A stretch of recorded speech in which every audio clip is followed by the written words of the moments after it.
Zara se wêreld stort in duie. Rian verloor sy geduld met Kate en 'n foto laat almal wonder wie lieg.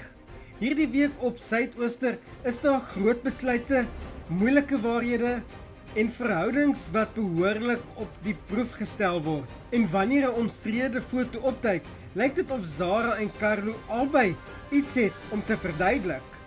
Hier is jou Suidooster voorskou van 10 tot 14 Augustus 2026. Kom ons spring sommer dadelik weg. Dit gaan alles behalwe rustig met Zara wees. Zara wil haar verhouding met Fabian na die volgende vlak neem, maar dit lyk asof haar probleme nog lank nie verby is nie.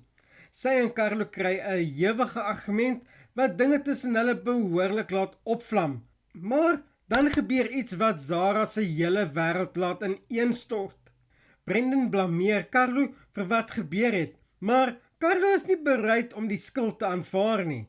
En asof dit nie genoeg is nie, begin daar later 'n groot gons oor 'n foto van Zara.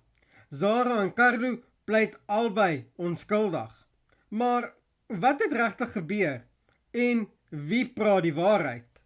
Intussen word Rian deur Lendrey behoorlik op die proef gestel. Die twee bots uiteindelik koppe en Kate kom agter dat daar moeilikheid tussen hulle is. Maar dit is nie al wat tussen Rian en Kate broei nie. Rian raak teleeggesteld in Kate en begin haar druk vir antwoorde. Teen Vrydag wil Rian die waarheid hê. Maar wat probeer Kate vir hom wegsteek? En kan haar verhouding met Rian die druk oorleef? By Frankie is daar ook belangrike besluite wat geneem moet word. Amanda probeer Frankie oorreed om haar trots te sluk, maar Frankie is nie so bereid om alles te vergewe en te vergeet nie. Dan neem Frankie en Justin 'n groot besluit wat dinge vir hulle albei kan verander. Justin het boonop later 'n aanbod vir Amanda, maar Amanda is alles behalwe beïndruk. Die vraag is wat Justin se aanbod is en waarom wil Amanda niks daarvan weet nie. Amanda kry hierdie week ook 'n behoorlike terugslag wanneer sy slegte nuus ontvang, met Justin wat met 'n aanbod vorendag kom en Frankie wat sukkel om haar trots te sluk. Lyk dit asof Amanda se probleme net aanhou opstapel. Sal sy 'n manier vind om dinge reg te stel?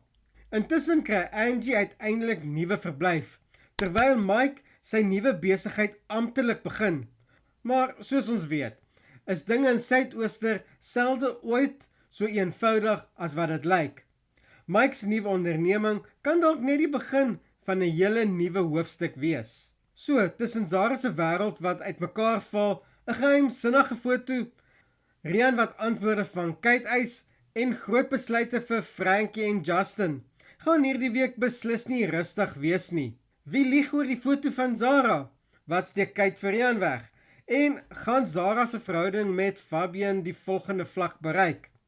Laat weet my gerus in die kommentaar hieronder wat jy dink. En moenie vergeet om in te teken vir volgende week se Suidooster voorskoue nie. En soos altyd, hou die blinkkant bo en ek sien jou weer in die volgende video.